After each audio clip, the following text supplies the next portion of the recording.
অনেকের মনের মধ্যে আমি মনে করি যে এই প্রশ্নটা থাকতে পারে যে রসুল যেহেতু এটা বলেছেন যে কাপড় দ্বারা টাকনুর নিচের যে অংশ ঢাকা থাকবে সে অংশ জাহান্নামে যাবে। এখন মৌজা পরিধান করলে তো টাকনুর নিচের অংশ ঢাকা থাকে, তাহলে তো এই ব্যক্তিও, সবাই তো মৌজা পরিধান করে, সেই ব্যক্তিও জাহান্নামে যাওয়ার কথা। আমি তাদেরকে উদ্দেশ্য করে বলতে চাই, এখানে ইজার শব্দ দ্বারা মৌজা বোঝানো হয় নাই।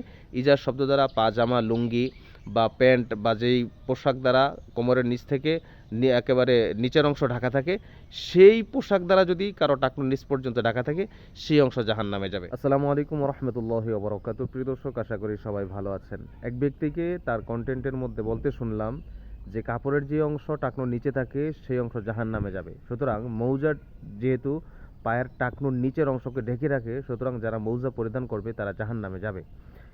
এটা কিন্তু একটা ভুল তথ্য এবং ভুল কথা। হাদিসের মধ্যে রাসূল সাল্লাল্লাহু আলাইহি ওয়াসাল্লাম জাহান্নামে যাওয়ার ব্যাপারে যে কথা বলেছেন, তার এই মৌজার ঘটনার সাথে বা কথার সাথে কিন্তু হাদিসের কোনো মিল নেই। তো আমি আজকের এই ভিডিওতে আপনাদেরকে রাসূলুল্লাহ সাল্লাল্লাহু আলাইহি ওয়াসাল্লাম হাদিসের মধ্যে আসলে কোন অংশ জাহান্নামে যাবে এবং সেই অংশটা কতটুকু থেকে কতটুকু, সেটা আমি আপনাদেরকে বলবো। যারা ভিডিওটি প্লে করেছেন স্কিপ না করে শেষ পর্যন্ত দেখবেন।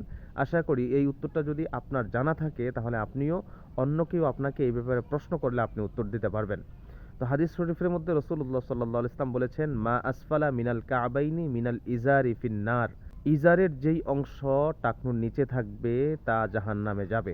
এটা হচ্ছে রাসূলের অর্থ। এখন হাদিসের মধ্যে একটা শব্দ এসেছে ইজার। এই ইজার শব্দের অর্থ মূলত কি? ইজার কাকে বোঝানো হয়েছে? ইজার শব্দ দ্বারা কি মৌজা উদ্দেশ্য নাকি অন্য কোনো কাপড় উদ্দেশ্য? তো এই ইজার শব্দের ব্যাখ্যায় বলা হয় বা ইজার শব্দের অর্থ বলা হয় সাউবুন ইউহিতু বিন নিসফিল আসফালি মিনাল বদন। ইজার বলা হয় এমন কাপড়কে যেই কাপড় শরীরের নিচের অংশকে ঢেকে রাখে, পায়ের নিচের অংশকে নয়। তো শরীরের নিচের অংশ বলতে আমরা বুঝি কোমর থেকে নিয়ে নিচ পর্যন্ত শরীরের নিচের অংশ, আর কোমরের উপর থেকে নিয়ে উপর দিক থেকে সেটা হচ্ছে শরীরের উপরের অংশ।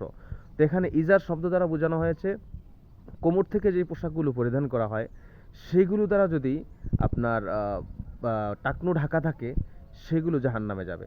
সুতরাং এখানে এই ইজার শব্দ দ্বারা মৌজা বোঝানো হয় নাই।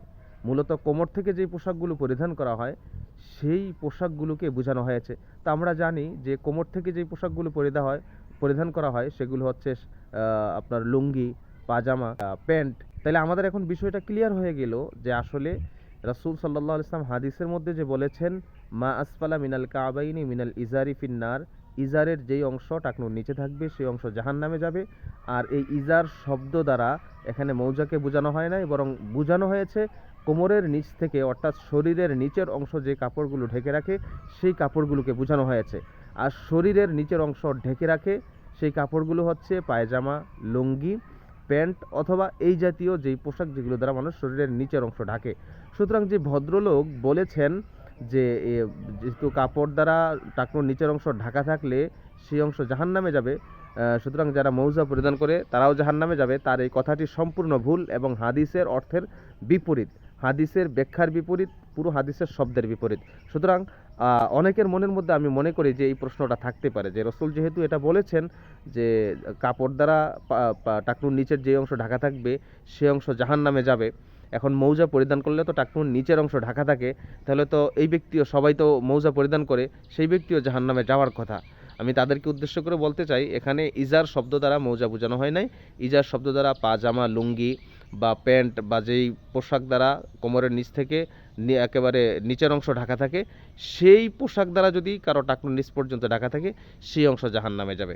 তো আশা করি যারা এই বিষয়টি নিয়ে একটু ঘুরপাক খাচ্ছিলেন এবং দ্বিধাদ্বন্দ্বে ছিলেন, তারা এই ভিডিওটি দেখে সমাধান পেয়েছেন। তো যদি সমাধান পেয়ে থাকেন, আপনার মনের মধ্যে যদি এই হাদিসের ব্যাপারে বা এই কথার ব্যাপারে কোনো প্রশ্ন থাকতো, তাহলে আশা করি যে আপনার উত্তরটি আপনি পেয়ে গিয়েছেন। তো যারা এই ভিডিওটি দেখে উপকৃত হয়েছেন, ভিডিওটি যদি পছন্দ হয় তাহলে অবশ্যই লাইক, কমেন্ট, শেয়ার করে সকলের কাছে ছড়িয়ে দেবেন। অন্যদেরকেও এই প্রশ্নের উত্তরটি যেন জানতে পারে এই জন্য সহযোগিতা করবেন। আর আমাদের পেজটিকে ফলো করে চ্যানেলটিকে সাবস্ক্রাইব করতে ভুলবেন না। আসসালামু আলাইকুম রহমতুল্লাহ।